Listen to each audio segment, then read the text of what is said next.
John Gong joins us now for a closer look at the sharing economy. He's a professor at the University of International Business and Economics in Beijing. Before we dive into the questions, let me just ask you about this price increase. Is that something we should expect? It seems like some people are kind of flummoxed by this.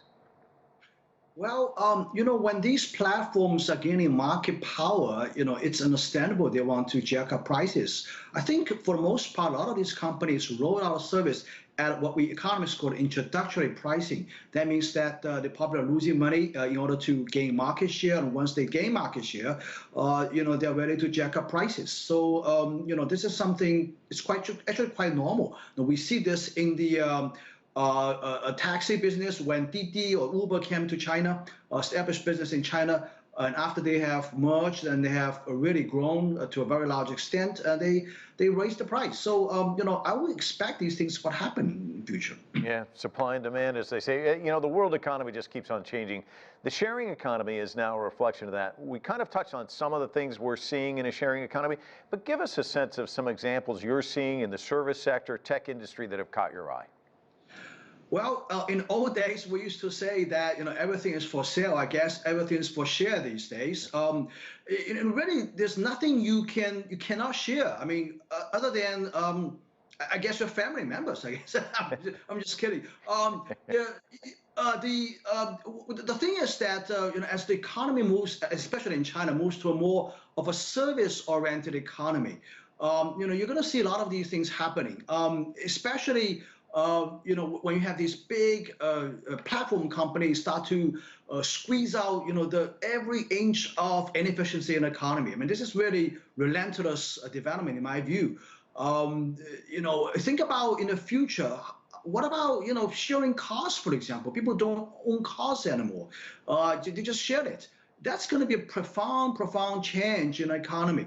So, this is a breathtaking development, and it will have profound implications for all aspects of society. For example, I'll just give you one example. Employment. I think in the future, you're going to see a very different kind of employment. It's less formal, it's flexible, flexible pay, flexible hours. The entire nature of an employment is going to change in the future, in my view. Yeah, that sounds interesting. Don't give any of my family members ideas, though, because I'm sure some of them want to sell me. The sharing economy is taking up a larger share of China's GDP. Talk to us about its place now and how it figures in the post-pandemic environment. Well, I think one of the things we learned in this pandemic era is that digital economy works, and digital economics works excellently. So after pandemic, I think a lot of things are going to change. People are going to be, and companies are going to be more relying upon the digital economy, the e-commerce platform.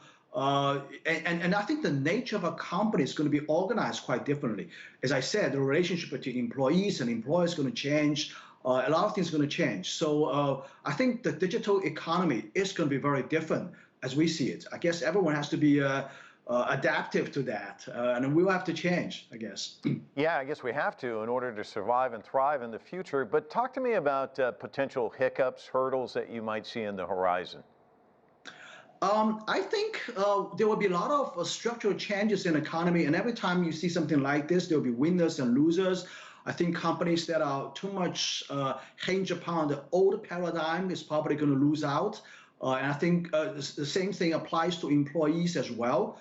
And I think it's going to be a very different kind of skill set that is needed for the digital economy. I give you one example. At my university, University of International Business and Economics, I've been preaching the idea that we need to adapt. It's the old idea of a business education. It's not going to work anymore. You have to be really geared towards a skill set for the high-tech economy. There could be more jobs demand for that type of people, and these things are going to have a huge impact on future job market. But people don't like change. Are people listening to what you have to say? I mean, are you seeing examples where some are really hesitant to this and others are embracing it?